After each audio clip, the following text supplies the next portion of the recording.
Happy Father's Day, gentlemen. I'd like to tell you a little story, kind of a story that's a little bit about Father's Day. And I'll tell you how it's about Father's Day after we finish, and maybe you can tell me. But the story's about a king. A king long time ago. The king was in a fairly happy kingdom. Everything was fairly good. And every morning the king had a time when everyone got together and they all brought little trinkets for the king, right? So everyone's all happy, and then somebody brings some fruit, and somebody brings a vegetable, and somebody brings a carved trinket for the king, and the page comes and takes things away, and the king's happy, and he smiles, and he bows, and he thanks people, and it's all good, right? Well, there was this beggar that always came to every morning, came to the same thing every morning. He came, and he always gave this piece of fruit that looked a little bit suspect, right? But he gave the fruit, and the king accepted graciously. Oh, thank you very much. He gave it to the page, and he never saw it after that. Well, this one day, guess what happens? The beggar was giving the king this suspect piece of fruit. And as he's giving him the fruit, a monkey jumps down from the tree, and grabs the piece of fruit, jumps back up and starts eating it. Then he takes something and he throws it out and finishes the fruit. Right? To everyone's amazement, what he threw out was a huge jewel. Huge jewel. It was just and everyone's going, and the king says, "Where is that pauper?" He was nowhere to be seen. He had beat the feat, right? But here they're left with this huge jewel, and the king goes to the page. "A page, where have you been leaving those fruits that this pauper leaves with us every day?" The page said, "Well, I've been, the shed back there with the big door in the front. I just threw them over the door and forget about them." The king says, "It's time we have a look." So everyone goes. They go to this shed, and they open the shed up. What do you think they see? They see a pile of heaping rotten fruit. And amongst that pile are jewels beyond belief. Just rubies, diamonds, emeralds, everything but the rotting fruit. And everyone was in amazement. And that's enough of that story for now, but what does that story have to do with fathers? I think it has a lot to do with fathers. Because in a lot of ways, our fathers are treated like that beggar. Our fathers are treated as if they're not really giving anything, when in actuality, they're giving a whole lot.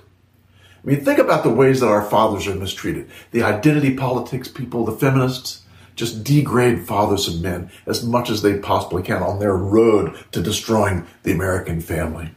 You know, the media, what does the media do? Male bashing over and over again, making fathers and men look stupid. You know, the educational system, for crying out loud, teaches our children, it indoctrinates our children into thinking that there's something wrong with men, right? I mean, every place you look at it, because the family courts is the worst of it.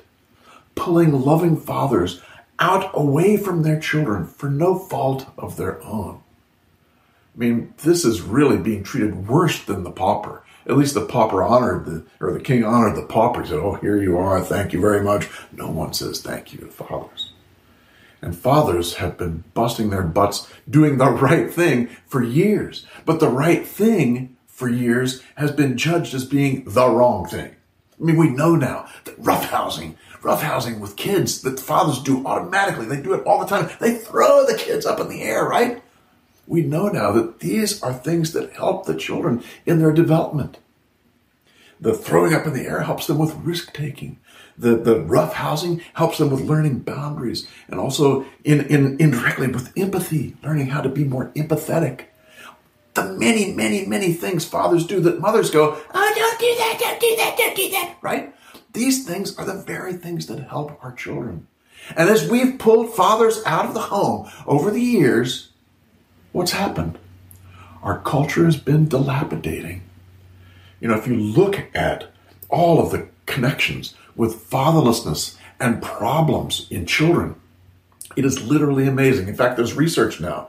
The research says that fatherlessness is causative to these problems. Think about that. How many times have you seen any social science research say that something causes something else? Never. This is the first time I can ever remember. But they're literally saying that fathers out of the home causes problems for kids. What kinds of problems?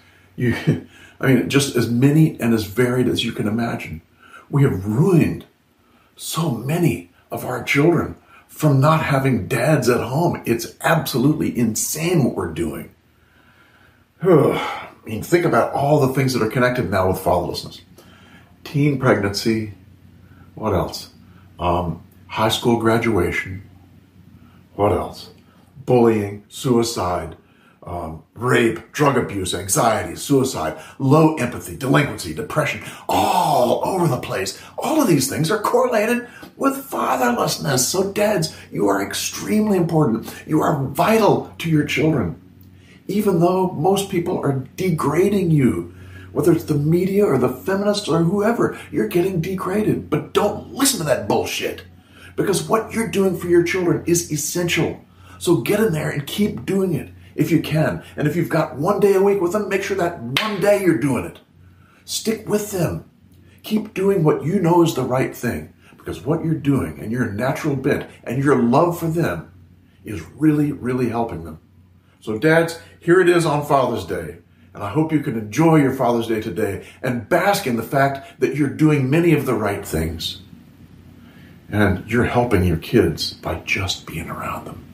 So dads, happy Father's Day. My hat is off to you. You have a good day.